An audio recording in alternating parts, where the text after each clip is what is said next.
Hello and welcome to another episode of For the Love of Sports. My name is Michael Rasile. This is the show where we get to talk about sports, we get to talk about business, and we get to talk about everything in between. Wherever you're listening, however you're listening, you know exactly what to do. 5-star review on Spotify, like and subscribe on YouTube, 5-star review, and leave a really nice review for me and my guy over on Apple Podcasts. Today I have Matt Stolarz, sports betting veteran, self-taught software engineer, creative technologist. Matt, how you doing today, man?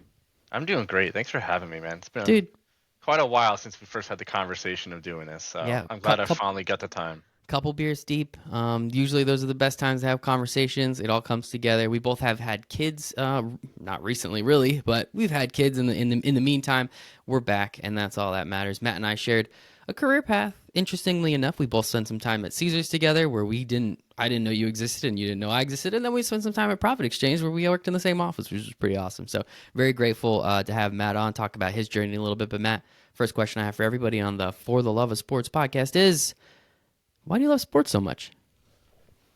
Great question. Thank I you. mean, I go back to being raised in New Jersey with just a ton of fanatics around me and annoying Yankee fans, right? And you just can't help but not talk about sports. People just talked about sports. Bergen County, I'm miles from New York City, always been here my whole life. MetLife is right outside my window, right? So sports have just been around ever since I grew up. Uh, I have two brothers and a sister, all sports fans. Mainly the brothers though. The oldest brother, Yankees. Went with my dad, Yankees, and then they started a little rivalry in their family. Next brother came along. He's like, "Nah, not going to be Yankees. I'm sick of this place. I'm going to move out. I'm a Red Sox fan." He Ooh, actually went. He actually went to Boston, lived there for a little while.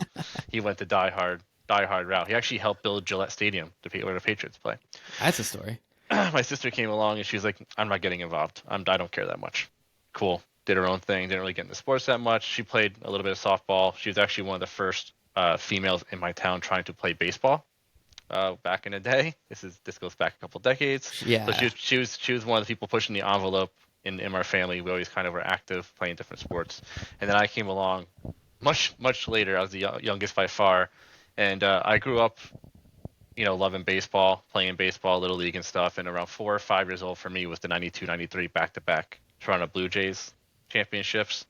And that was it. I was a Mm-hmm. Blue Jays fan from there. I was a diehard sports fan. I saw the electricity that could happen in a stadium, and I kind of just started following it from there. And I've always been kind of, I guess, more on the athletic side in terms of activity, not like going pro. So I've always tried different sports out, and I just stuck with it. I love it, man. Joe Carter, those lineups, they were just unstoppable pretty much. They just said, here, stop us. No one could Yeah. 2 years in The a pro- row. the Absolutely problem is that incredible. I didn't know that so many bad years were coming after that. So It's I had to okay. ride out. I had to ride out all the losing seasons. But we had the Roy Halladays come and kind of give us some hope, and then see him go throw a no hitter on the Phillies in the playoffs, and not the Blue Jays was a killer. But and now they're good again. I got some hope. Yes. I I was going got to say, some you hope. got Vladdy. You had Shohei Ohtani for about a minute there over the offseason. That was pretty cool, right? Like, we all enjoyed that, right? I knew that was a fake. Everyone kept coming to me, DMing me or texting me like, "Oh, show him." Like, no, it's fake. We're not. There's no reason to pay for him for us. We have to pay for Bo, Vlad. If we keep Cavan, we have top-notch pitching, top to bottom that we're paying for. Like, we couldn't afford Shohei. I knew. I mean, that was an ultra good, whatever move you want to call it in sports, to get that contract for him, because that plain tweet that That he's was gonna awesome. be crossing into Canada was probably the biggest one I've seen blow up in a long time. It was hilarious to me. I work But with a bunch of people in Toronto specifically.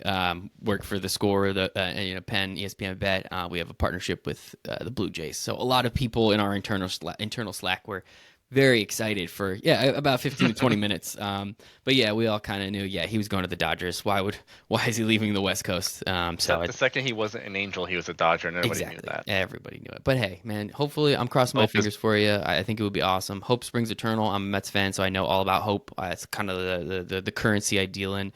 So you could at least be happy with your multiple championships when you were 5, and I'll be happy with 0 until I get 1. So let's not play that game at all. But no, I think it's cool because again, our career paths crossed for a while there. We kind of were on a similar. We were working at the same company for however long at Caesars, and then however long at Profit when we were together. I'm kind of curious, though. I'm always interested in how people get into their careers, right? You work in sports betting, iCasino, whatever you want to call it. You work on the app side of things, but you didn't really you didn't really start there. You go to Seton Hall, you do some graphic design stuff. Like how do you how did you create this journey for yourself to get from going from graphic design to being able to be, a senior software engineer, on at a Yeah, major man. corporation like Caesars? How does that flow? How does that work? Ton of uncertainty on in trial and error, to be honest. So I go back to even like my high school days where that was when we had the MySpace top eight, and that was Oh, like the dude. biggest thing. That who was your top eight friends? You had to Mm-hmm. go update it, and then there was this little panel on the side that you could edit your CSS. You could like make the background be, blue or I red, and like remember that. that was kind of like the most simple way that I started realizing like, okay, the web is like a tinkerer's box. Like we had GeoCities that had all these crazy websites back in the day. They're horrendous if you look back at them now, but just the fact that there was a playground. And I was on the computer all the time, right? Video games were huge. I was a huge MMO player. I was playing EverQuest, World of Warcraft. World of I was Warcraft, yeah. on it. I was already on my computer 20 hours a day, sleeping four probably. And I realized that there's some web things I could do. I actually probably started out with like Photoshop because I wanted to mess with my friends. I'm going Nice. way back to high school. It's like, all right, I want to mess with my friends and put and like edit a person's face, right? That's like the funniest thing you could do is Photoshop someone's face into something else. Like before AI, before all that, the old school Photoshop, and I got pretty, roughly good at it. But the next origin of that was how do I get this to the person that I just messed with, right? Was it going to be through AIM? How do I save this to a JPEG? What are image formats, right? So kind of like doing something as stupid as photoshopping early down in like high school days in my free time made me have to go down this route of getting it onto the web. Do I get it on a website? Do I get it into is it too big of a file? Just asking those questions that I probably would have never had to ask if I didn't do that. So when I had to go and have that sit down conversation of I guess I'm going to college, I guess like the next thing that you're gonna do, it was not really like a certain thing. There's not like a certain path that I said I'm gonna go to college. I'm gonna do this. I think a lot of kids maybe nowadays have a clearer path if they go to like a technical school or they have like these like routes in high school to prepare you a lot more than my school did. Mine was just like, hey, here's a couple of AP classes, here's your base classes, good luck, do what you want to do, right? And I was applying to random schools. One of them that got back was Seton Hall, which I did not expect to get into. Honestly, I was not like the top. I was a pretty good student, but I didn't have top-notch SAT scores that I Hmm. thought I'd blow it out, right? So pretty level, middle of the route, middle of the road, trying to get in places. Seton Hall came back, and I remember that day, my mom just grabbed the envelope, so I was accepting. She's like, "You're going here," and I was like, "It costs too much money." And she's like, "You're going here." I was like, "Okay." Just for just for reference, how far is Seton Hall from Bergen County? Seton Hall from Brewing Count from where I live was probably about a 25-minute, Yeah, that 30-minute kind of commute. makes sense. Your So mom didn't kind of want you to go local. too far. Yeah. But I applied to like the Fairleigh Dickinsons, the Rutgers, Montclairs, a lot of the local ones. I Okay. wasn't really looking to go. The only one actually I threw one out the dart. I threw a dart out there at a Fort Lauderdale school. Like Ooh. I'm gonna get out of here, and they never wrote back. Mm. Didn't even So write that back. was, they didn't even get it. Maybe I Damn. wrote something wrong on the application. Maybe my mom sabotaged it. I don't know, but ended up picking Seton Hall. But obviously, I had no idea what I'm gonna do at Seton Hall. It's a great school. I had a great 4 years there. I went for a bachelor's, but the first year or two, I did not have a major. I didn't have a minor. I didn't know what I wanted to do.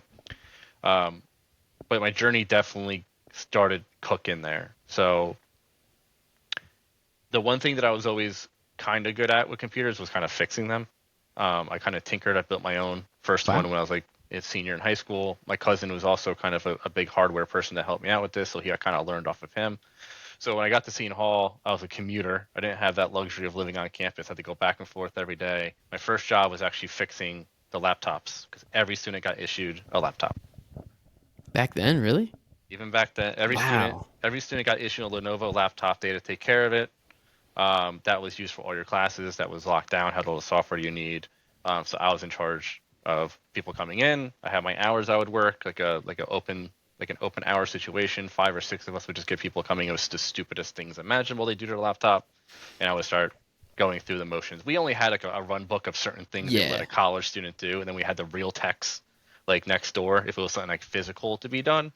But it was something that was down my alley as I would say a starting techie, right? I didn't know what I was doing on computers yet. I just knew I was playing with them. About my second year in, I started to be like, all right, I got to get ready for a major. I'm burning all this time driving to school, spending 8 to 10 hours there, going back home, and I still don't have a path yet. So I started talking to different heads, and one of the ones I almost went into was actually sociology. I was Hmm. always entertained by groups of people together, how they interact, how they spend time with each other, who they spend time with. All those questions are always in my head. And being in college, that's all you see, right? You see Hmm. groups of people moving around, how they come to meet, what kind of interests do they have, all those things. So I had a class on it. I was really intrigued, and I remember I sat down with the head of sociology, whatever you want to call him nowadays, and I remember asking him like, "What jobs can I do with this?" And he basically told me, he's like, "Well, you could teach or do research." And I was like, "What if I don't want to do either of those?" He's like, "You could teach or you could do research." And I was like, "Great, thank you." That's as much as I love it. I realized that was going to be a hobby, right? I was like, "No, I'm Hmm. not going on that path." So I actually ended up discovering about a major called Broadcasting Visual Interactive Media, which is what I ended up going with. And I more or less went with it because it was the jack of all trades of software at the time. So this was a path that would teach me HTML, it would teach me 3D animation, it would teach me Photoshop and Illustrator, it would teach me audio editing, video editing, and anything in that Adobe suite basically was like my class. After Effects, Premiere Pro, Photoshop, Illustrator, I think it was called Audible at the time. All these different pieces of software, different classes, different purposes, kind of went down that. I never really had a broadcasting mindset, like I'm going to go into doing a show or any of that, but I was more interested in the interactive media part Hmm. because again, I wanted to get it onto the web. I was always kind of tinkering it. I'm like, the best part of a website is the images, the videos, everything else that goes around it. Anyone can almost build a website with an HTML, CSS, but the ones that stood out were the interactive ones, right? The cool ones that were like, oh wow, this one's awesome. So that was like my way of trying to level myself up. So I learned some WordPress on the side. I learned HTML, took some web classes, kind of could do the basics now, full top to bottom building website with terrible, terrible designs. So I said, let me get better at design. Some of the classes overlapped with a minor in graphic design, and then that really kind of got me thinking. That really actually stuck with me. I probably should have been a major in graphic design because of how well I did in those classes, and the teachers really tried to use my personality in it Hmm. a lot. So one of the stories there is I remember doing 3 classes of graphic design related things, and that's all I remember. I don't even remember much of my major classes. It came so natural to me in the major that I don't remember actually like what I did. But the design pushed me more than I thought because I had all these lessons of how to look at the screen. I still remember my teacher telling me things like less is more. How do you do that though? Is a different question. Stepping through the process, proposing something that I think is awesome, and then getting it torn apart was like, this is hard. Like this is crazy. You have to have like the thick skin part of it was different. Whereas the free playground of auto editing, video editing, after you could do whatever you want, and no one's really going to critique you because you're just making something for fun for yourself, and it's your creative output. Graphic design for marketing purposes, you got to get it right. You're going to have an audience. You're going to have critics. You're going to have to do it a certain way at a high level, and that really pushed me there. So toward the end of my 4 year tenure, I was just all over the place. Right, I have all these different skills in my toolbox. I don't really know what to do with them. Am I going to go design? Am I going to go broadcasting? Am I going to be a communications kind of person? What even is that? Honestly, I don't know what communications majors still do. They kind of go in different directions, right? It's whatever you end up your path being. So I eventually chose, hey, this whole time, the last 4 years, I haven't really focused on it, but I'm just building these websites on the side because I'm putting this stuff up somewhere. My portfolio was on the web, right? My resume I put on the web. So I said, let me try to stick with the web stuff, throw some resumes out there post graduation, and I actually got lucky. And I got a guy in my first job who worked out of his house about 3 towns over from me, and it was called Nariel. He used to work for UPS and built like their first logistics shipping system. So before they even had computers were telling them where to go on their routes, he that was his main project there for years and years. Really smart guy. Loved working with him. I was called an associate webmaster. Basically, we don't know what we don't know, so go figure it out. And I had the toolkit of I literally sat in his dining room every day, 9 to 5, and helped him do whatever he needed to do. And that was building websites. Medical education tools were a big part of his business. So CME credit for doctors. They have to get that every year to keep Mm-hmm. Yep. their license. He dove into that and had a partner in that medical space. He was basically their tech branch that he was doing on the side. So whenever they need technology, he was going to figure it out. I was an extension of him to go and figure it out. So it was a great job for me. So sometimes it was database work and working in PHP for the first time, which is a backend soft language, which I never done before. Sometimes I had to get an Android tablet, one of the first Android tablets, and figure out how to dummy proof it, meaning how do I put a program on here for people to go through but they can't exit it no matter what they Mm-hmm. do, hitting the power button or swiping, whatever, right? Like child proofing it, right? How do I make sure that nobody could not do what they're intended to do? I did a ton of work at conferences where I would build interactive websites that were meant for touchscreens, and I'd install the touchscreens. I'd run the networking. I learned a lot about routers, networking, Wi-Fi issues at conferences is a huge thing. You're not guaranteed internet. What do you do then? So I almost was kind of doing a little bit of the broadcasting by accident, Mm-hmm. right? I was doing the work of doing a live show, but I did all the technology, including the software on top of it. So did that for about 5.5 years. All right, so Straight. let me stop you there. So essentially, your 4 years of college and these first 5 years of your career, you just literally jack of all trade. You just did everything. You found everything, as you said. You kind of put a bunch of tools in your tool belt. Was this so? It sounds like this was less by design and more just kind of it was there. At what point did you start realizing, wait a second, I'm starting to get a lot of different shit here that I'm capable of? Like, was it during college? Was it during this career? This first job of yours where you finally were like, wait a second, I can take this, I can bring this literally anywhere, planet Earth. I could just help anyone do anything essentially on the web. Yeah, no, it's actually the opposite, right? So I think at the end of college, I was nervous. Like I think I screwed up. I didn't focus on anything. So I actually Oh, didn't. okay. So I actually didn't feel confident going Mm-hmm. out there because what am I going out there for? I didn't know what I was going out. I did all this stuff that I had heavy, heavy interest in, but I didn't know what to describe what a job is. It's not like Mm-hmm. people say, "Hey, there's a job for a guy who knows 8 different pieces of software," right? It's no, there's a job for a video editor. There's Yeah. a job for an audio editor, and I didn't know how to pick a route. So I kind of went down the web route first before I went into any other ones, and I happened to hit the web job within the 3 months of coming out of college. Mm-hmm. So I said, okay, let me go try this out, and I needed money. I got to pay these loans off, man. Like you're gonna take the job. So I said, let me give it a try, and then I ended up loving it because it was almost an extension of what I felt like I was doing in college on a day-to-day basis, but now I was getting paid for it, right? So if I wanted to sit there and try to learn JavaScript, which I did for months because I had to, he was the one paying me to Mm-hmm. basically do that, right? Whereas I was basically paying college Yeah. every months ago. So it was almost that flip was actually really, really like stress free. Like, oh my god, okay, I could choose my own adventure here a little bit as long as we get the project that we're working on done. So I really didn't get confidence until I don't know a year ago.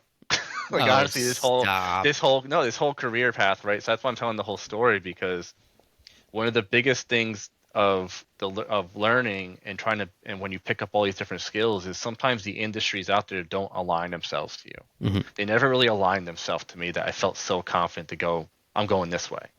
I kind of had a broad net and I was hoping I'd fall in there, but I didn't know if I like it. You get different companies, different organizations, Mm-hmm. different titles.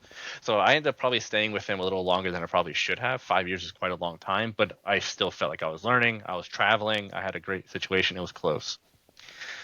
The the realization toward the last couple of years though is that I was really getting into building websites for the medical companies or building the programs on web. So I was getting into HTML, CSS, JavaScript to use on everything now. I kind of moved away from the back end and networking. All that was kind of like I could do it, Mm-hmm. but every time a new project came in, I was like, give me the front end website. He didn't like doing that stuff. He wasn't a creative minded person, like really creative. He didn't have a good design eye. He kind of would be, I'll build the back end. Any forms we got to do that. I'll knock that out. You build the front. That's how we got the shop kind of really going forward.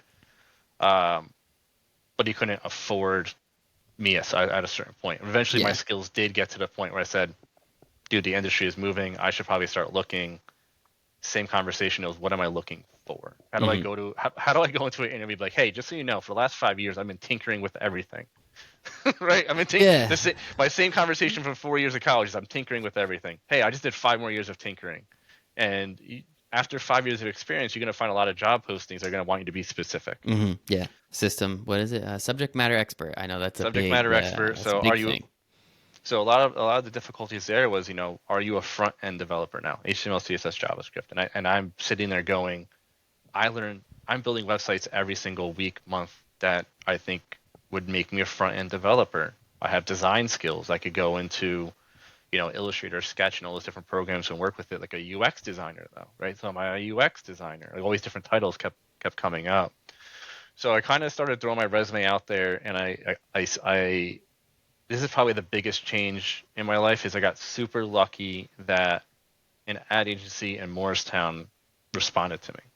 And the title on this role was full stack creative technologist. And I don't think I've ever Mm-hmm. had someone be so broad with a title before that nobody knew what I was. That was basically I came in, I talked at the interview, and I said, hey, here's all the skills I want to get better. I need to like focus though on front end, but I can do Mm-hmm. X, Y, Z. They said that's perfect because we have a UX team. You could help cut it up and put it onto the web. We have front end developers who just code and they could help you get better at coding. We have a marketing and sales team and just that do a lot of pharma and medical recruiting, and you could speak to it. I've worked with ISIs and all the Mm-hmm. regulations there, so it's like you feel like you actually be a really good fit. And if there's a video that needs to be edited or cropped or worn down, again, this is all before the modern software that made everything Yeah. 10 times easier. I was able to do it, so they gave me a shot there. So I came in, and basically what it ended up being was like a full front end developer job. Um, Learned a lot about SVG animation, which is new to me. Try to grab onto any new frameworks that came out. This is kind of when the web really started, I would say, jumping forward to Mm-hmm. get just before the React and Vue days. If people know coding, that's kind of what everybody uses nowadays on their front end projects. So I basically grabbed onto anybody who sat next to me and said, "What are you doing? What are you working on?" I was annoying like that. I don't know why. I just when I saw something a really cool website that they were working, I'm like, "How'd you do that?" They're like, "Oh, we're using this templating thing that does X, Y, Z." I'm like, "Show me." They're like, "You don't have to work on this. Why do you want this?" I'm like, "Just show me." So I got along with a couple of guys there who really just took me under their arms and was like, "This guy is interested." They kind of learned a lot off me in Mm-hmm. terms of like, okay, no, you can actually do this easier if you just do this. Like, oh, okay. So I kind of went back and forth there for about 2 years. I think I had a pretty good tenure there, met some people, and that's really when I said at the end of it, I'm like, okay, I'm a developer. I'm an engineer developer now, whatever you want to call Mm-hmm. yourself. So I think that's really interesting because I've been in a couple corporations. We've obviously worked at a little startup together, and your role at the startup is kind of what I want to allude to a bit at Profit. But before we get there, it seems like you're kind of getting into that. There always seems to be a need for a person that can talk to everybody. All right. Like there always seems to be like, hey, this is what marketing needs. This is what product needs. This is what UX needs. And there is always a need for somebody to connect that because it seems like all those people are doing great, on their own in their silos. And the bigger the organization gets, it almost seems like the further apart those silos become. And it's, yes, we could talk to each other, but where's that connection point? Seems like you're kind of that connector at that point, right? Like understanding what all of these things need to do and kind of almost helping mold because marketing needs this. Well, how does product make that for marketing under the correct with the correct UI UX, right? It seems like that's kind of you're almost starting to create this interesting role for. I'm sure some organizations have it, but it almost seems like you're starting to create this role for yourself where you're connecting a lot of things that really aren't connected. Translator. It's like Nice. we There we you all go. speak we're all speaking the same language in the room, but nobody. There's so many times that people just nod their heads and think they get it, but everyone uses different terminology. Everyone expects that what they hear is what they're gonna get. And my journey has been I've noticed that go wrong so many times, and I think my knack of that I've done it, right? I'll never admit that I'm the best at a lot of the things that I touch, but having that I would say what you would call like an individual contributor in all these different areas is that I understand the difficulties. So there's some empathy in every single task that comes down, onto your plate or someone else's plate. So one of the hard parts of being when you get into development or engineering is estimation. Your boss doesn't want to hear it's going to take a week if they want it done in 3 days. but how's that work, right? Your salesperson promised something, and now you're getting barked at to do it faster. There's literally just only so much time in a day. You have to have that conversation. So how do you translate to a salesperson, to your boss, to the UX designer who has to pump something out real fast, how we could actually pivot, what we could actually do, what are they actually asking for? So I've definitely would say my newer roles I've gotten to that, but I think just to go forward like that, the development and engineering route that I went down, I always had imposter syndrome, terrible imposter syndrome because I never had that computer science degree. Every person that I sat next to, I felt like I was just like cheated because you have super guys at masters, computer science degrees, coding left and right, and I'm here trying to mimic what they're doing, right? That's why I'm so interested in what they're doing because I feel like I'm getting it for free. I'm getting paid to learn. Basically, super smart college people or beyond are sitting Mm-hmm. next to me. I'm like, I have to grab this because I don't want to get caught. I kept sitting there every day. Like, I don't want to get caught that I'm actually not supposed to be here. If you talk to any of my managers or bosses, they loved what I did and they never had a complaint, right? And I probably did deserve to be there. But internally, I came such a weird route of being a tinkerer. I just kept like I'm tinkering here too, but I had to eventually focus on it. Like I have to get really good at this because otherwise it's gonna kind of, I kept feeling it's gonna crash on me. Mm-hmm. Um, from there, I kind of went straight into, I would say my front end React world, and that was probably the game changer of modern engineering. If you're a front end or full stack person nowadays, it's not as easy to say JavaScript because JavaScript is used in everything. So from there, I went to another ad agency in the city because someone at the previous job really liked me and they brought me with them. Candidly, like, hey, I got this job. I need my engineers. Come interview. I did well in the interview and they hired me. It was awesome. That was a full, hey, you are now a front end software engineer, and I'm like, okay, Sounds good. right? That sounds great, but what does that really mean? Like, what does that make that different from my creative technologist role?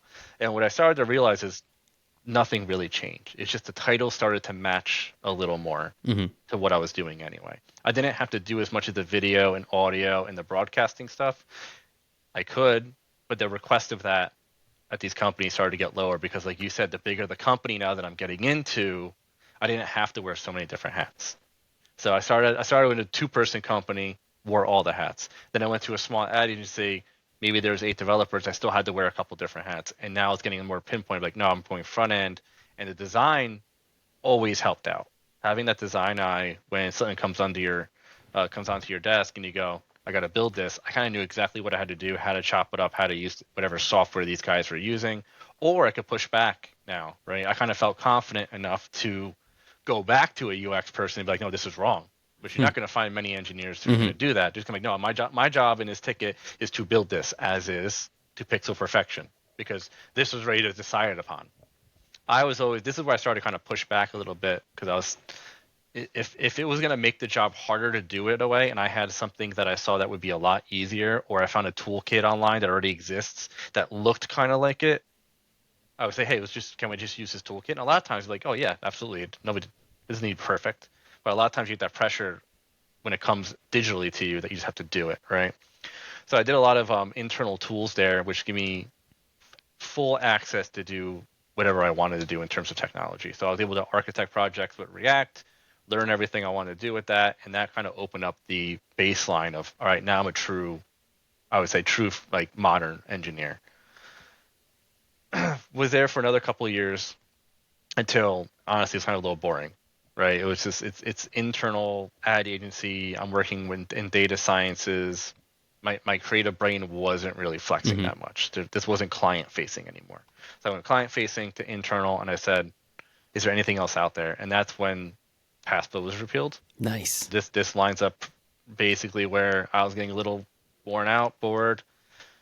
PASPA was repealed, and I honestly don't even remember how this happened because I felt like, side note, every year or two, I always work on my resume and I throw it out there in jobs that I never thought I would get. Just always throw it out there. See what happens. Get your reps in too, because interviewing is hard, man. Mm-hmm. If you go into your first interview and it's something you really want, it's usually not going to go well. So I was just trying to just do some reps, see what's out there, what titles are out there, and William Hill said, "Hey, we're coming to US, baby. This PASPA repealed. We're in the UK. We're working on our app. We need some help though. So we're looking for engineers to come jump ship and come in immediately to help us. And I was like, well, this is my first chance at non-medical pharma Hmm. ad agency life. And now, as a sports fan, as we talked about at the beginning, I was like, I remember going to my wife. I was like, I got to do this, right? She's like, you absolutely have to do this. This sounds perfect. And went went to William Hill. So William Hill eventually became Caesars, but my task was I was one of the first 5 front end engineers hired full time. They had a whole contracting team trying to like put this thing together, and they realized, okay, we're going to go live. We need a full team to kind of grow. So I was one of the first 5 hires. I helped it launch, worked on all facets of that app, mobile, web, thousands of rewrites and redesigns, and you can imagine it was also chaotic. That fun fact about that job is I almost quit 2 weeks in. Oh, Probably the wow. first job ever. I almost quit 2 weeks in because it was too chaotic. It was so chaotic. There were no managers. There was no like, what's the next thing we should work on? And I was tasked with doing some type of like QA automation, and I'm like, I don't know what I'm doing here. I don't know what we're asked for. So all 5 of us were sitting in a room, and one guy actually did quit, and I was like, should I follow? Like, this isn't what we were told we'd be working on. But I sat through it. I said, let me just see what happens. Your checks were Eventually, still cashing, right? yeah. I mean, it's like I said, it's I was just going home like, man, did I make a huge mistake? This isn't front end. This is like boring, tedious QA work right now. When am I gonna get to the cool stuff? And then that's kind of where you kind of become kind of a natural leader or not, right? So I think I started to grasp on to the contractors and teams and trying to rally people a little bit. They had a big whiteboard, a big board on the wall of like, bet slip. We're building a bet slip, and it's like, what does that Let's mean? Like, go. where's Just the do it. tickets? Yeah, right. Like, what does Just that do it. actually mean that we're building a bet slip and stuff like that, right? So Lily worked on everything from the ground up at William Hill. Eventually, got sold to Caesars, became a Caesars employee. That's where we secretly at some point came across our paths. Yeah. Our checks were But signed by the same person. Didn't even know it. the Caesars was a great opportunity because they infused a lot of cash into the engineering Caesars digital side. So again, my imposter syndrome and fear is going through the roof now because I am surrounded by not just 5 or 6 engineers that I don't feel I feel inferior to. I am now surrounded by about 100 of them, and tons of talented people who have been working for years are coming in, and I'm like, are they going to listen to me? Do they? Am I speaking Hmm. correctly? But I think I was always a natural fit. I think I always did a better job than I wanted. My coding skills were getting a little better, but I definitely got better at being a team leader. Hmm. That I think that natural fallback of I've done the coding. I've done enough coding here to understand where the hiccups are. I've done enough of the design process to know where the hiccups are. I've done enough of sprint plannings and being on that estimation part where I know the ways that I like it now being inside of it. So toward obviously the last year or so of Caesars, I was actually more of a team lead. I wasn't really coding anymore, but I was in every meeting with every stakeholder you can imagine, right? Hmm. Just making sure that things went fluid. A lot of people knew me there because I did a sports betting 101 class when you get hired. You probably took it. I don't even know if I did it to you or not. No, you didn't, but I did take it, and I do remember I was already betting, thankfully, so I kind of knew what Hmm. was going on. But it was fun in the meetings. Like, what does minus 110 mean? It's like, well, some assholes made this system, and it doesn't make sense to anybody in the world, but you gotta learn it. And It's I like, all had right, I had to sounds go good. through like, hey, and just so you know, this is how we make money, so you get your paycheck, and Yep, this is why yep, we this is why we do it that way. There yep. is a thing called margin, and that's why it's minus 110, right? So had a great time at Caesars. Built a ton of cool products there, internally and client facing. Learned a ton. Again, I worked on marketing technology there. I Hmm. built the William Hill website before it became the Caesars website. I I clicked on careers on that website, so I appreciate you. worked on sportsbook features that went out, and I worked on internal tools that traders use. Everything imaginable that sportsbook is doing. I probably touched it, which was really fun because that's one of the biggest products I'll probably ever have worked on. Yeah, I Um, mean, considering how many people will use the William Hill slash Caesars Sportsbook app, I mean, it's pretty incredible the fact that, yeah, you were able to, as you said, like have a hand, especially being that early on, have a hand in pretty much all of it. Without getting like kind of, I don't want to say sentimental or a little nostalgic, like seeing where we are now in sports betting, right? So PASPA was repealed. Everyone kind of took their time a little bit. New Jersey was like, hell yeah, let's go. Appreciate you, Governor Christie. And then we kind of get to where we are now, where across the country, across the nation, there was just $180 million bet in Nevada alone. I think FanDuel just took $300 million worth of bets. Like, how cool is it now to see like where everything was, because you were in it almost, you were literally one of the first employees in sports betting in the legally in the United States, right? Like how cool is it to see where it's been, and being on that journey to kind of grow with it through this whole period of time.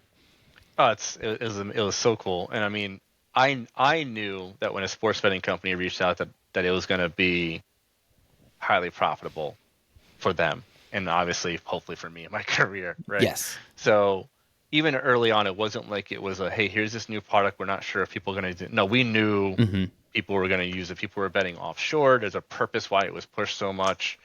It's not like it wasn't totally not talked about. If you talk about Vegas and Atlantic City, like there was still sports betting there. Growing up, sports betting was always kind of in our vocabulary, whether Yeah. we wanted to or not, right? Double dog dare you to do something, or I bet you won't do this, right? We always kind of said those things. So we're kind of trained that the risk reward of sports betting is out there. So actually seeing it come to the U.S. too, and boom, was crazy. I remember doing the multi-state launch, and that was like the Mm. biggest day in that company's history. Was that it was All Michigan? Who else? there's a couple of them. So the one was Iowa, Mm-hmm. and then another one was Michigan. And Iowa was the hardest one because they actually had some like legacy software that they kind of just dumped in there real Oh, I quick. forgot. What was it? What was it? CBS, right? Is that what we used to Yeah, call they it? had like some CVS system Yeah. that they took from Nevada, and they said let's actually be easier to just load up in Iowa. And then we said no, we're working on this whole product in New Jersey that's meant to go to these states.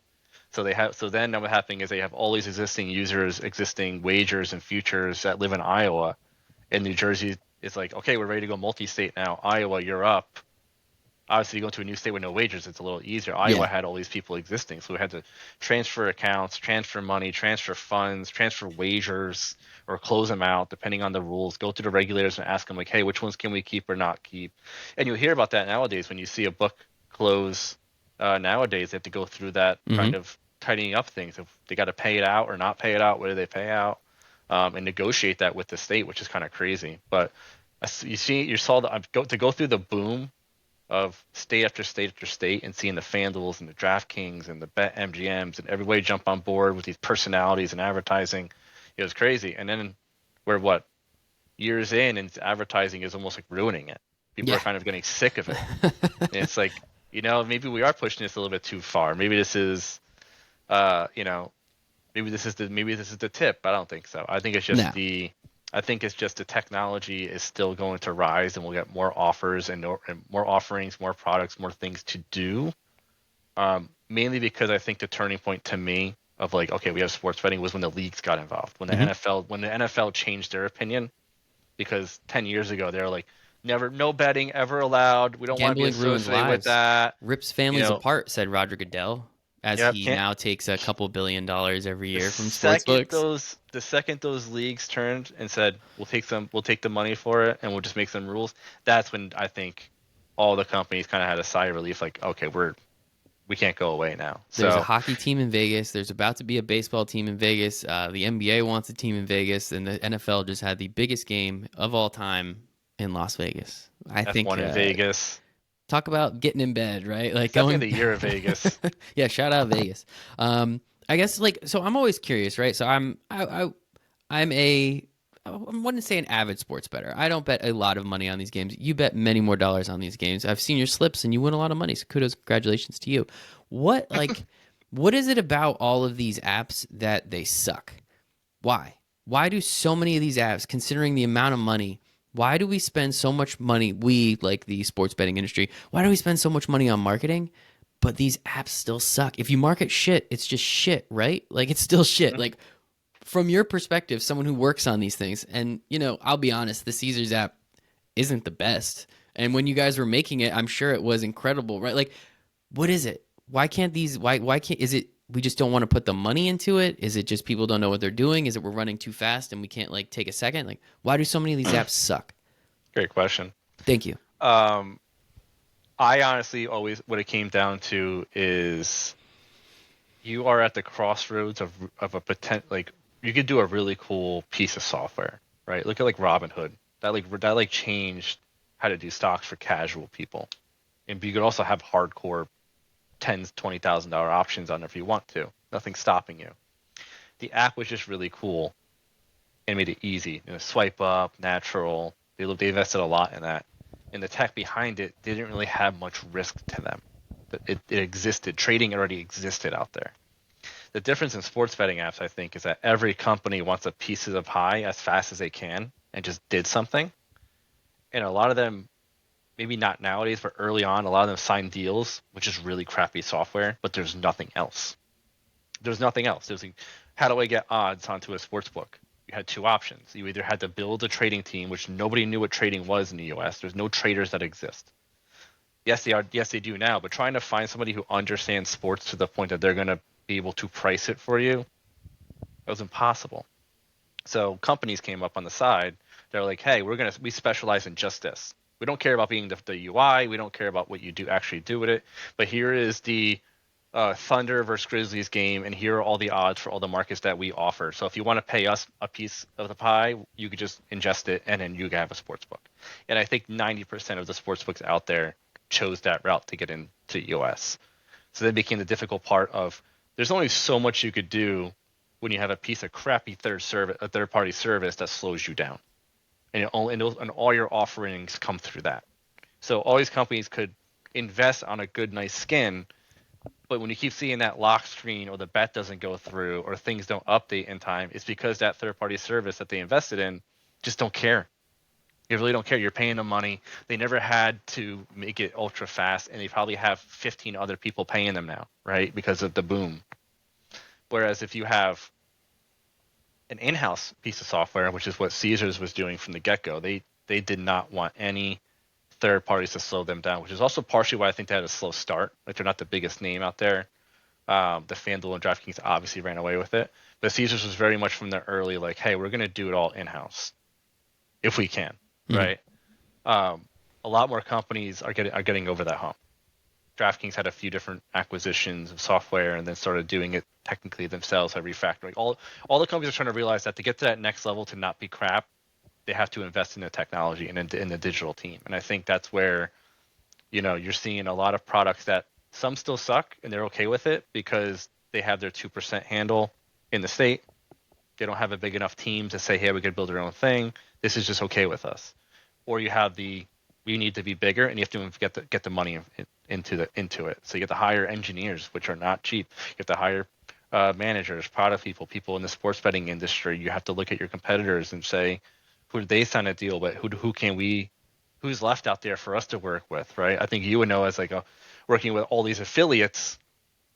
Some of them don't want to work with everybody. Some of them want to work on a one-to-one deal. I mean, look at Barstool, back to DraftKings, Yeah, right? right back. Barstool could have went with every single sports betting company in the world if they wanted to, but they made one big deal with DraftKings. So what it really comes down to is these apps needed to invest in technology early, and nobody had the money. And most of them are okay with where they're at. The second part of it is liability.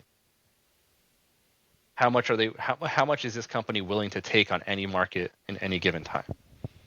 Right? So if you're a small company, you don't want to have too much money in the Super Bowl on one side. Mm-hmm. But you're also not willing to move your spread or your money line price that far off because then you might get slammed the other way. There's this whole game within sports betting of how to manage your money and how to manage your money that as a company gets bigger, you kind of have to see what everyone else is doing and what you can do. So a lot of the major players will all kind of skew together. You'll see the BetMGM, DraftKings, FanDuel, Caesars, all of them kind of move their spreads together. You'll see some smaller ones lag behind just because they can't take that liability no matter what happens. That leads to you not wanting to invest in features, and it leads to you locking out your markets more often than not. Also, if you start putting out markets that are just not good, so if you think about live player props or things like that, if you price those wrong, we're in a Yep. new world now, right? We're 4 or 5 years. People are figuring these things out. That how much juice or margin can you put into a market, but also be confident that you're even close to it being right.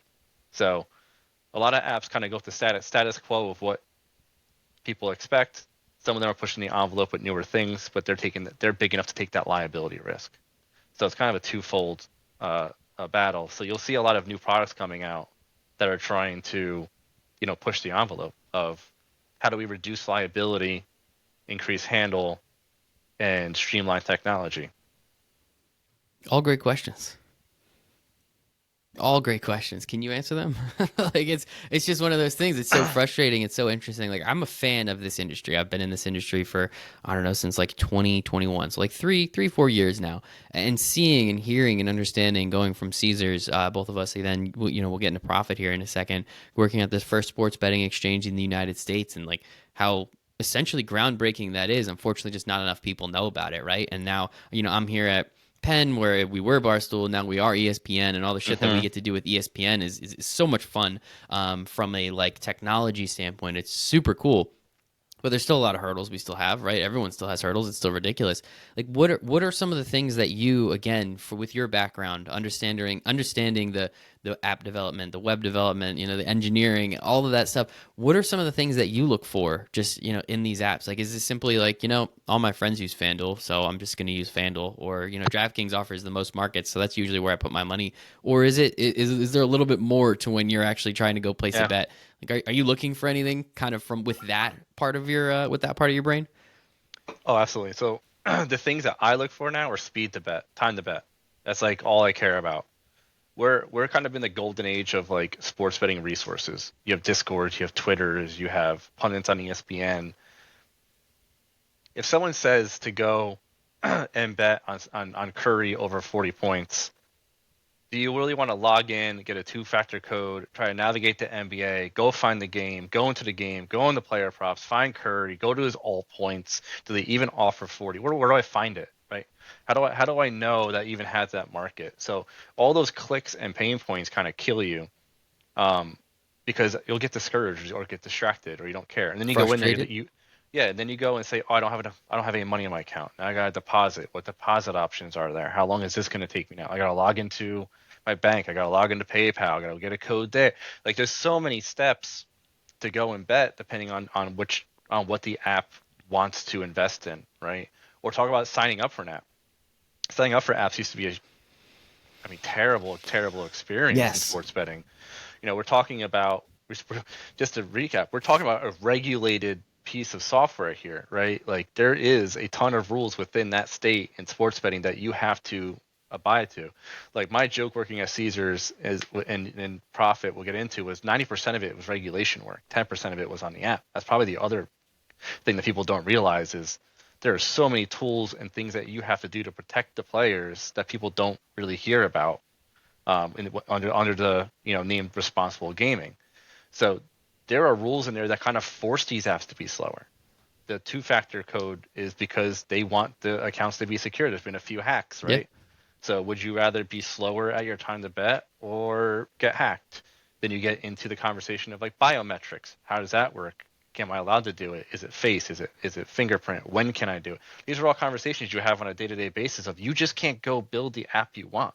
You have to go to regulators and ask them, hey, is this the way you word this? Can I go and even do this? And that was most of the back and forth. And then you finally get the green light and you could go build it.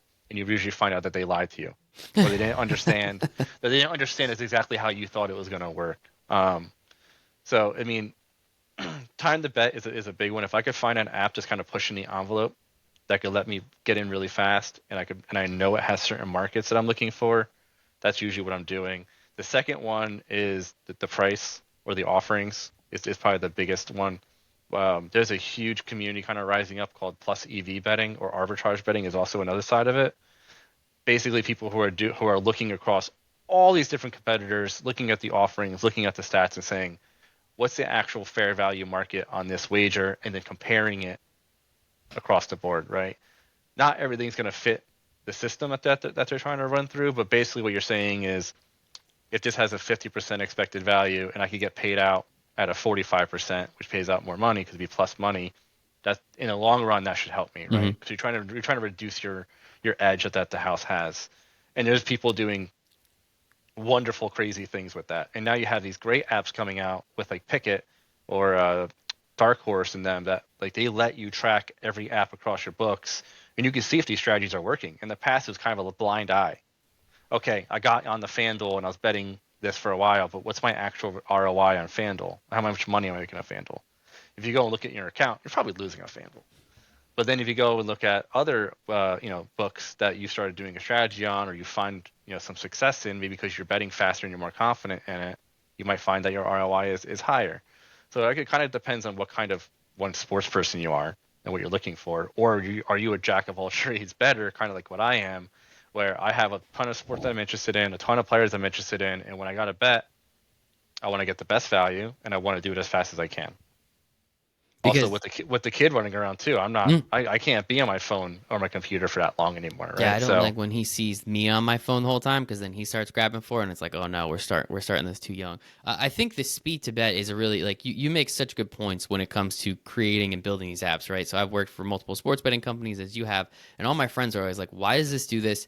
Why does it have to be like this? It's like, dude, I promise you, like, it's because New Jersey, like, we have to do all of this. This is not my fault. It's like, oh, but I hate this. It's like, I know we hate it too. And hmm it's like, it's so frustrating from that standpoint but like, at the same point, you're right. Like, you need that 2FA because, what was it, MGM or was it DraftKings? I can't remember. We were at profit when it happened. And it was like, yeah, like $350,000 just like right out of people's accounts. Like, sorry. And then the company has to take up for it. Like, if it's DraftKings, I'm not too worried. They got the capital. If it's one of these smaller books, that's it. Close kills you. shop. It'll All these kill you. people have, all those people lose their jobs. Like, it's one of those things. It's very frustrating from that standpoint. But I think it's really important that speed to bet because I don't bet live too much, but it's always interesting when you place that bet live to see how long it takes to go from I'm going to click place bet to when is it accepted. And that's always been a very interesting The piece of bet it delay. because yeah, the books know. They're not stupid and the feeds are fast or slow depending on who you talk to and if you're in the stadium, do you actually have an advantage over the actual feed because you're watching it live?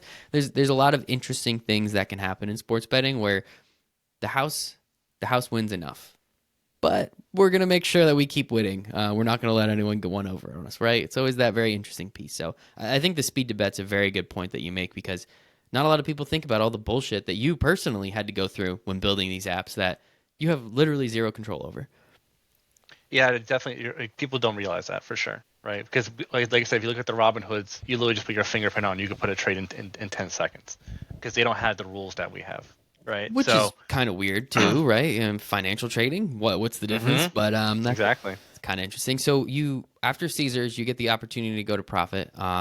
First sports betting exchange. You were there for a little while prior to it launching because I remember, if I'm not mistaken, I was there during the launch, and it took a while for everything to get down because this exchange model, it's very confusing to the regulators. They don't really understand it. They don't know why they need to do it. Wait, do we still have the federal excise tax? What the hell's going on here? And there's so much BS. What was it like being, obviously you were ground floor at William Hill and you got to create that, using all that experience, using all that knowledge, and then saying, okay, now I get to build something not really like, not that you didn't have the opportunity to build what you wanted at William Hill, but you were brought in specifically at Profit to say, hey, we need you to kind of rally the troops and get everyone on the same page and understand what we're doing and how we're doing it. How cool of an opportunity did that sound? Obviously, you made the jump. What was that like though, especially those first few months, first a couple 6 months, call it there, being able to be really a part of building that entire app? I mean, it was terrifying, but probably the most exciting opportunity that I've had to date. So, what the profit exchange with that exact mentality of, all right, I'm not going to like this company that's not regulated or has a license. Like they had a skin through Caesars. They were doing everything the right way. They paid the money, and there's this startup trying to make it work in the space. And of all the things we just talked about, right, being a small guy, it's almost impossible to not be a sports book with some money backing you and survive. So here these guys come out of nowhere and they're saying, hey, we're going to bring the betting exchange model from Europe over to New Jersey. We have a baseline product. We're working through trying to get it launched. Met with them quite a few times. They walked me through it, and I kind of went, holy cow, this is actually the next thing. Is it the next thing now? We'll have to see, but it's definitely the next thing. And they're going to hit a lot of problems that I already solved. So I think I could be an immediate kind of helper. So I came in as a director of technical product, which was again, getting me further away from my coding background, but more going into the bit that we're talking about of just being that like translator in the room. Like, right, let's see what's going wrong here. What are you guys actually working on? Why are we doing this? I know the sports industry now. I've been in it. I've been at Caesars. It's I've worked with regulators. I hear about the pain points of compliance. So let me go in there and help these guys out. So I actually joined in April 2022, I think it was, whatever year it was. Um, and they weren't launched yet. Maybe it was 2021. They weren't launched yet, and they probably had about 12 different go live dates that they missed, and they were just like, we don't know how to get there. What are we doing? So my first task going there was, we're going live. I'm getting us live. This is ridiculous. I don't know what's going on here. I had to go and see what was going on. And the other caveat to that was saying, hey, if you get us live, this thing is yours. You can do whatever you want to it. This is your product. I don't want it. I don't want to. The COO was basically, hey, I've been the product person up to this point. I've been doing what I think is right. I think you have a great eye and knack for it. Whatever you want to do, you build the roadmap. We'll go and do it. And that was such a cool opportunity. I'm like, hell yeah. I could design something, I could code it, and I could hit it up there. Like let's go. I could tell someone to do exactly what I want. It's like a dream come true, and that's exactly kind of what Profit Exchange gave me. So within the first 3 months, I basically I sat down with the marketing team, I sat down with the operations team, I sat down with the business team, and everybody else in between that worked there. Like, what do you do? What is your job? What do you need to do your job if we go live, right? Because I think a lot of the pain points for them was they had this whole crew that were just waiting to go live. Mm-hmm. They have like these customer service people in training. The whole other aspect we didn't talk about is risk and fraud is a huge issue in sports betting. People trying to abuse the system or bet from the same household to multiple devices and all these stuff. Like, there's a whole underground risk and fraud that goes on that you need a team for. And they had a team ready to go, but they're not live. And every month that went by, you're paying people that you're not able to kind of bring money in the house for. So we had to really focus on going live, and then 95% of it ended up being regulation, right? Exactly what you alluded to before of who the heck at the DGE is going to understand the difference between a sports book and a betting exchange, and why do they care? So this Profit Exchange fought so hard to get betting exchanges to be basically underwritten and allowed for years now without us even really knowing about it. Other exchanges probably helped too. And they finally get this wording that says, hey, betting exchanges are allowed, but nobody is hired in New Jersey that understands it. Mm-hmm. So we had to educate every regulator that we had test our system. The good thing is that because it's the same license, all the betting limits, time limits, session timers, 2FA was that's pretty straightforward. The hardest part was reporting. Because sportsbook reporting, person bet this odds, this is what they won, blah blah blah. Betting exchange, it's different. It's peer to peer. You have a pool of money on one side from peers and a pool of money from the other side of peers. They match. Now you kind of have a report that has to kind of tell you both stories of when did they match, why did they match, did those two players know each other, is there foul play there? All these things that we didn't really have to, worry about at a sports book. It was, hey, offer odds, either do a third party service or internally, take your money, hit your margin, and you're good, right? And all that has been existing. So DGE job was kind of easy. Not saying it's easy, but they kind of knew what was going on. So with the betting exchange going in, the hardest part I learned was like, not only am I learning the nuances of a betting exchange as I go, it's educating them and then getting them to sign off on anything with confidence that we could actually go live. That was my push, right? It almost got to the point where it's like, I know you don't understand, but it works, right? So let's just see what happens in a month or two, right? Let's learn together.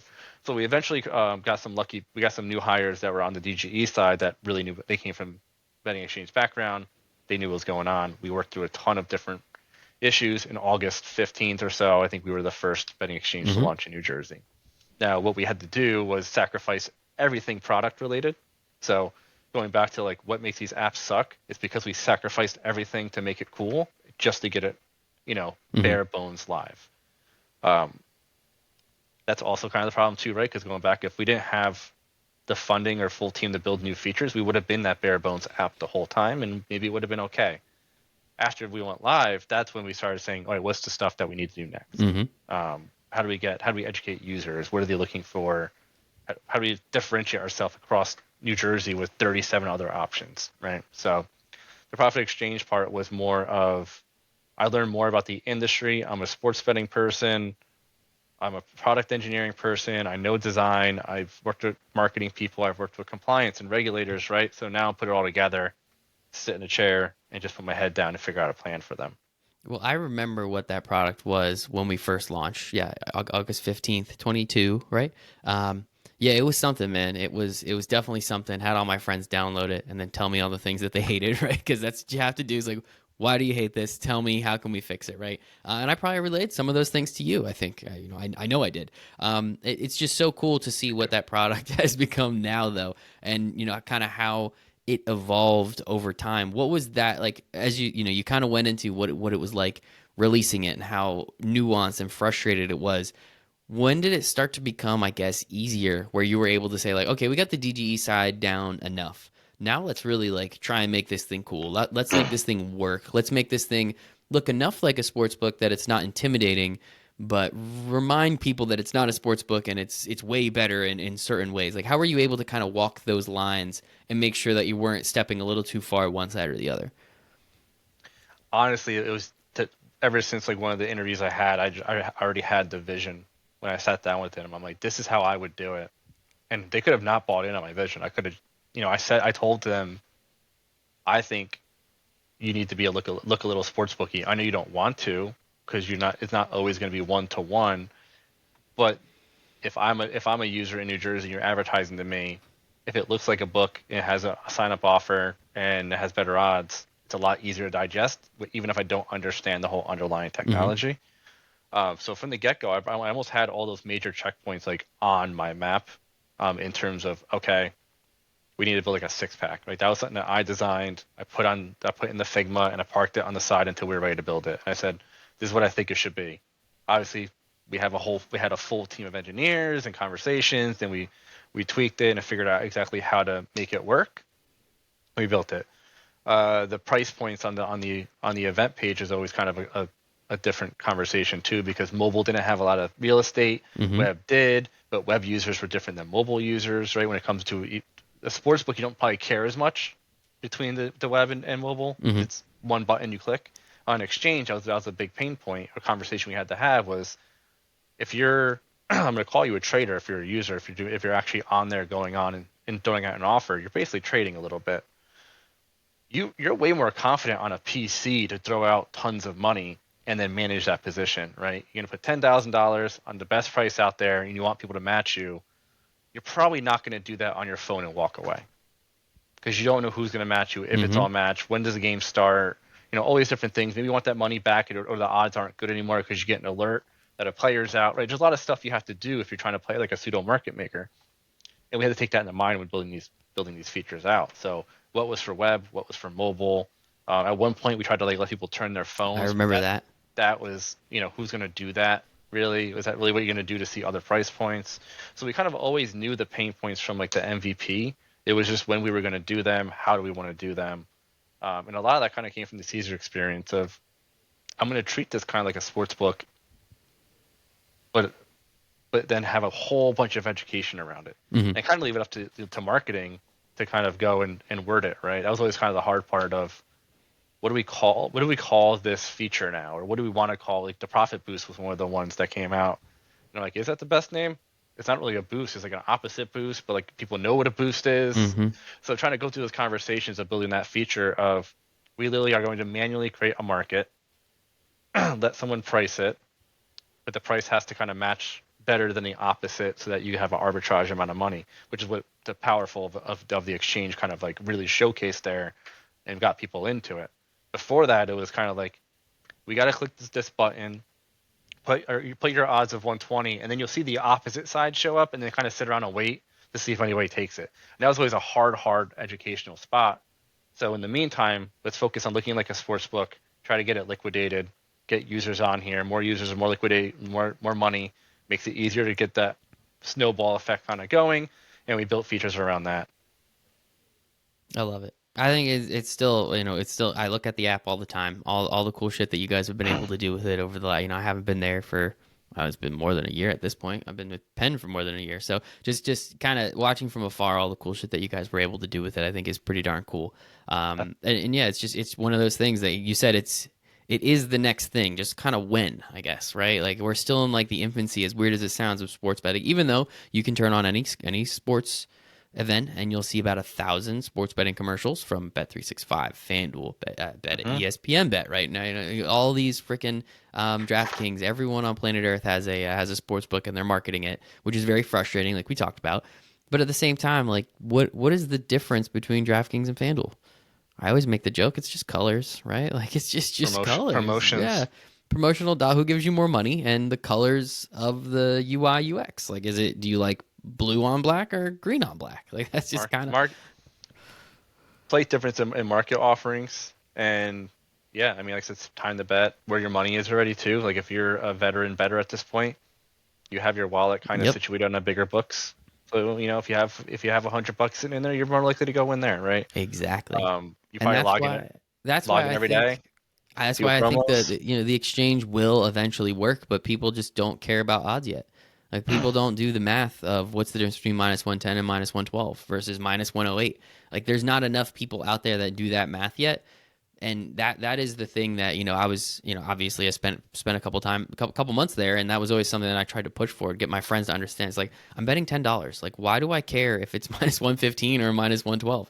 It's like literally Because you're betting if $10. We didn't talk about the other side of it yet. yeah, well, like The it's big players. exactly, and that is the point that that's where the exchange model really does come in. Is when you're betting $1,000, when you're betting $5,000 on these games, -10, -110, versus -108, especially over a long period of time, will make up a significant amount of money, which I think is important, and that's again why I think it will eventually work. And I'm still rooting for the product. I think it's awesome. The capabilities, what it does, gives the better, their money back. Essentially, they don't have to deal with casinos being limited, like a lot of that bullshit. But yeah, and you had a huge part in that, which I think is just really cool. Yeah, I'm definitely proud of the product where we came to. There's definitely some checkpoints along the way where we were kind of like, all right, when's this gonna be cool enough to? I always say like, when is this gonna be cool enough to show my friends that it's like this is actually something you should use? Because early on it was like, hey, sign up. I'm like, I kind of don't want my casual friends signing up for this Not because I don't yet. want to show them this yet. And I think over the last NFL season, that's when things really came into Hmm. like, this is something I'm really proud of. Has a ton of cool features. You could do almost anything a sportsbook could do. Very, very high liquidity, which was cool to see. People getting 40, 50, 60K down on sides was like mind blowing, right? That's when the exchange really Hmm. started like, oh wow, this is proof of concept year two really coming to fruition. I think they did all the exchanges did like over 1 million each on the NFC Championship games and even more on the Super Bowl. I think it was Hmm. almost 1.5. So it's not just Profit Exchange. You got Sport Trade out there too, who are Hmm. also doing really well with their numbers rising, which is good to see. Because yeah, you could say we're competitors in the space, but if we're both doing well, Hmm. we could kind of both kind of cross sell people. That was kind of conversation as well of we just need people to understand what an exchange is. Yep. And even if we don't get the $10 betters, we kind of want to get those people who are limited. It's really their bread and butter there because there is no limit. The only limit is the amount of money in the pool. So if you go on Caesars and you get limited to $20 on your bet, where are you gonna go? You're gonna go to FanDuel until you get limited. You're gonna go Hmm. to DraftKings until you get limited. All these players are kind of, I would say, the top 5% echelon where they're actually kind of picking the best prices or abusing the system, where you want to call it, that people are getting for some reason limited. They're gonna run out of options. Yes, there's always tiny books that eventually are there, but we've kind of seen the last year those tiny books are closing. Yep. So those options are shrinking in terms of those betters. And then you got these exchange sitting there waiting for them at the bottom. Like, hey, we could take your money. Hey, Mattress Mac, you want to drop 1 million on the Astros? Oh, dude. Come drop 1 million. We'll have everybody come against you, right? It's that same mentality of realistically, where are you going to put 1 million down on a sports book? No one's going to take that liability unless you have that PR to go with it, Hmm. right? No book is actually going to take that bet. But in exchange, as long as there's people willing to match it over the time that you're going to leave it up there, we're getting to that point where I think the numbers are starting to show exchanges are here to stay. The problem is the regulation is only in, I think, only New Jersey. Colorado, if I'm not Colo- mistaken. Colorado has been, maybe Ohio actually. That would be So I cool. know Ohio was talking about it, and then Colorado had some exchanges launched there, but something happened, and I forget the exact wording of it, was they didn't let them go as an exchange. So Sport Trade is actually in Colorado, Hmm. but as a sports book, they're doing the trading. They're not letting the users market make. That's just They stupid. they But they took away the request button, yeah, right? So that makes you a sports book now if you yeah, have someone doing the money. So there's something that happened in Colorado. I don't know the details of it, but they're still kind of debating whether they want to do that requesting part of it, which kind of forced some companies to go to be a pseudo sports book, which then puts you right into yep, the bucket of them all. So how hmm, intuitive are you now? So exactly. kind of disappointing. And then you have the daily fantasy apps that are not sports betting They're that just parlays. they're They're the just worst kind of betting. How those are still legal makes no. I don't get it. How you can just say it's like, oh no, it's totally a game of skill. It's like, but it's just yeah. a parlay. All you're doing is making a parlay. Like that's sports betting. That's the worst kind of sports betting. It's an extremely difficult conversation because if you're saying about breaking into, I'm going to call it the sports betting industry, but they're daily fantasy. Hmm. If you're going to break into the sports world, whether it's betting or games, whatever, it's really hard to differentiate yourself and get users, as we've seen with the exchange Yep. model, and as we've seen with a lot of sports books that just haven't made it. To take a chance in kind of a different pivot, like the way that Prize Picks and Underdog and Sleeper has, it's kind of like you should reward them for taking the chance and building these cool products. They're fun. They're fun. They're parlays. You can win your money, but you could check the prices if you want to. But they didn't go down the same route that all the other companies had to in terms of paying high fees Hmm. and higher tax rates. So it's almost a little unfair because it's like, well, we would have done that. Why didn't we do that, right? Like if we could just skirt the rules and not get fined or a slap on the wrist, well, who's going to stop these guys? And I think it's going to be interesting to see over the next year. Like, yeah, it feels like there's been sports betting is all over the place, but this is the infancy of it. This is people starting to. It was this way. It was the legacy. People came. Hmm. Here's your minus 110s, and now we had the second wave of, well, here's these daily fantasy games. Here's these exchanges. Here's Mojo, which is like investing in players' futures. Everyone's R.I.P. trying to take in a different, yeah. Everyone's trying to take a different route to try to break into it and give people a newer, cooler option. But how are they gonna make them do that, right? Hmm. Because the regulated side is too strict to let new innovation happen for new companies, and the other side is a little bit too of a wild west where they're getting so much money and not giving it back or going through the same fairness routine as the sports books are. Because it's, I mean, you look at Prize Picks, they literally have responsible gaming features on it, so you're not sports betting. You Yeah. can limit people, but you're not sports betting. Yeah. How much are you going to put sports betting into it before that has to follow the same rules as everybody else, Well, right? I So I think definitely interesting. you made a really good point earlier too, right? Like the DGE, those guys that you guys worked with, it was pretty easy. They knew what they were doing. It was, hey, what happens? Give us our money. We'll call it a day. These states, they don't really care about the innovation, which is unfortunate because I think there's obviously a lot of smart people doing a lot of cool things. But when each state comes live, you see like, oh, this is how much money we can make. Okay, a license is fuck it. $10 million. Okay, now you need the only way you can be in here is $10 million, and tax rate is 25% of Yep. your GGR. Okay, cool. No small company is going to be able to do that, right? Like that's almost you're literally setting the bar so high that you're pretty much saying like, hey, top 5 to 8 players, do you guys want to be here? You can if you want. Look at all this money you might make, and they're all going to say Exactly. yes because they kind of have to at this point. What are we supposed to do? And then all those little players that could have actually created innovation. Now, I'm not saying DraftKings, FanDuel, ESPN, right? I don't think we're not making innovation. But if you lower the bar to entry, a lot more people are going to be allowed in, and a lot cooler shit is going to get done just because you have more experiences, more minds, more people like yourself coming from a background of sitting at some guy's dining room table for 8 hours a day, just tinkering with shit, right? You're able to come into this industry and start doing stuff. And they've just set the bar so high in so many different states.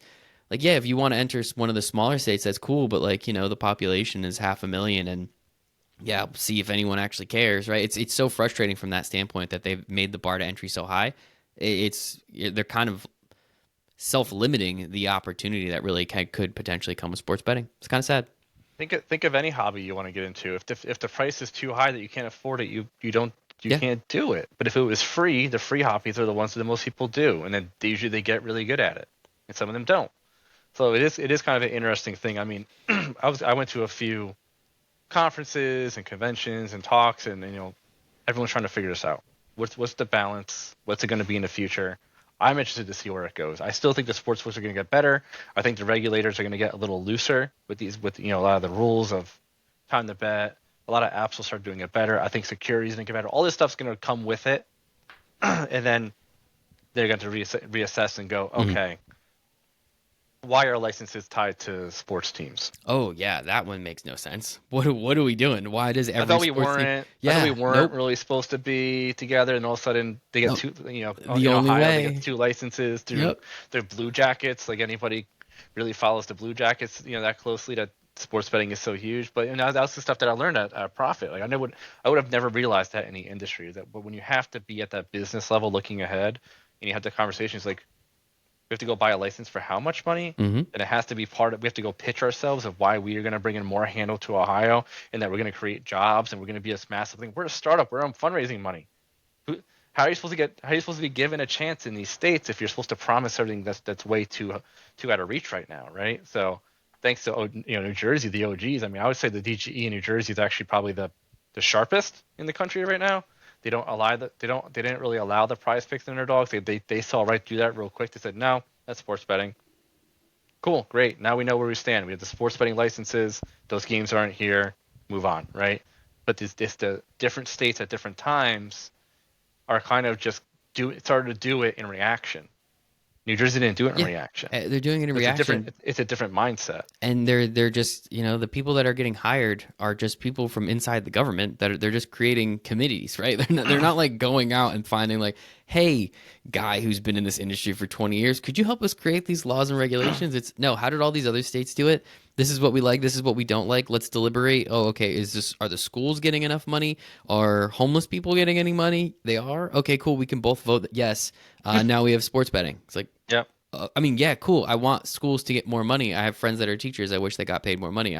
Very much on record for that. But that's not like that. That shouldn't be the end all be all to a sports betting bill. It just doesn't make any sense. And yeah, the Yeah. sports team one always makes me laugh because it's like, why does Augusta National get a sports betting license? Like, do they even let women in there? Yeah, like what's going on, man? Like, it's just such a ridiculous. Like, okay, cool, yeah, I guess you have to give them. You're a book, so you have to partner with them because they have the license for some reason. And then you also have to split, but they don't make any money from it. Like the whole Georgia ones is like wild to me as well. It's like they can't make any money from their sport, but they can make money from the other sports. It's just like such a shit show. But Matt, this has been awesome, man. We're pretty deep into this. I've been having a great time. I really appreciate learning about your experience, everything you've done, because the thing I love about this show is understanding how people got to kind of where they are. Like how the hell you got into sports betting and became a literal OG veteran in the sports betting industry. It's only been around 5 years, so shout out to you. You're the old head in the room. But like, what are you up to now? Obviously, you were with Papa Disdain's, not there anymore, unfortunately. But now you're going on to do some new stuff. What are you looking for? What are the things you're trying to do, and how are you trying to take all these incredible experiences that you have, the knowledge of just working with the DGE? Not many people have that experience, right? Like, not too many people have that type of experience with also the full stack, with the creative design, with the software engineering. Hmm. How are you taking all of these things and trying to find, I guess, like your next lane to drive down? It feels like the old days now, right? Because I Profit Exchange, we had some funding kind of fall through, so I had the birth of my daughter. Things kind of came together there, so I've been spending time as a full-time dad, which has been amazing in the Incredible. last couple of months. Babies are a handful, Yeah, and paternity leave in was the awesome, but I was excited to be like, dude, this was great. I love you so much, but I want to talk to another adult. Like, yeah. kid So can't hold a conversation for shit. in the meantime, I call it soul searching, right? So I was so high up, talking to different teams, doing all these different things again. It's like that first job I was talking about. Like, what is it? What's the next one out me?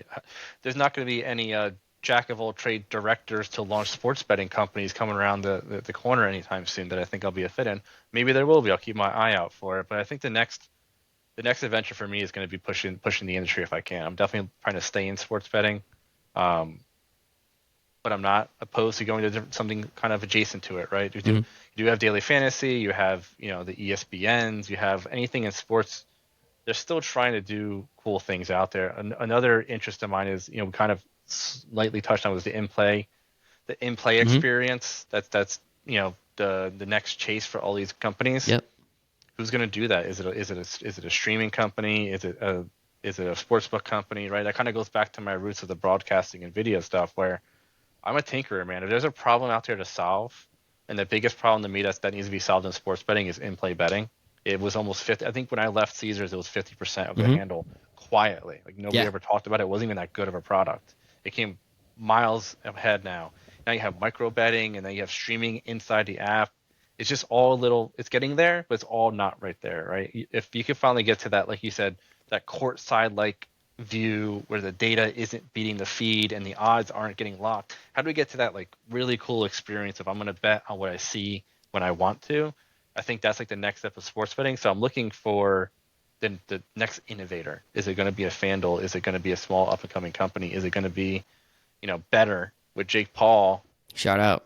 Whatever it may be. Like I'm definitely open to anything I would call product engineering and let me kind of use everything that's rattling in my head. And I think a lot of people have kind of who have worked with me have kind of seen how I put it all together. But to explain what I do at this point, after all these different journeys, it's definitely a little bit of soul searching of what is that title, what does that journey look like, and when can I put this one in daycare to really get on the hot seat and Shout out, start man. Well, looking. take your time. Spending time with a child is way cooler than I thought it was going to be. So I'm very grateful for that. As I can tell, you are too, man. And I think hopefully you do stay in the industry because you got good ideas. You have a lot of knowledge, and as you said, like finding that it is live betting, right? I totally remember seeing that exact same Microsoft BI chart every single day when I would log in and see like this is how much people live bet. Like that is incredible. Like why aren't we paying attention? You're right. It was very quiet. No one ever talked about it. It was like, it was brought up, but it wasn't like, hey, however X of our handle, half of it was on people betting live. Like Hmm. let's do more of that. And I think, right, like those odds are, no reason to hide it, right? Those odds are better for the sports book because they don't really know as much. So then, it's not minus 110 on each side, it's minus 115, it's minus 120 on Yeah. each side. Those those micro betting. I don't know if you've ever looked at those odds, but those just like minus 240 and plus 160. It's like, holy shit, please nobody take either of that side because they are just robbing you blind. But people are doing it, man. It's People are entertaining, doing them, right? and they're just as revenue gaining as parlays that they've been pushing people Exactly. for. So why build a Yep. parlay when you just do, hey, Click next 3-pointer, next 3-pointer. next. I've been doing it. I love it. Oh, Next 3-pointer. I think it was you that when DraftKings came out when I was at Profit Exchange, you're like, hey, they have next pitch. Here we go. I'm like, holy shit, dude, have fun. Good luck. Shit, the first two were balls. I had strikes. Like, oh man, I Yep. hope you're okay, Matt. But no, man, this has been awesome, dude. I sincerely appreciate the time. Like, understanding and learning more about your journey is really cool. Obviously, rooting for you, man, and hoping you find that.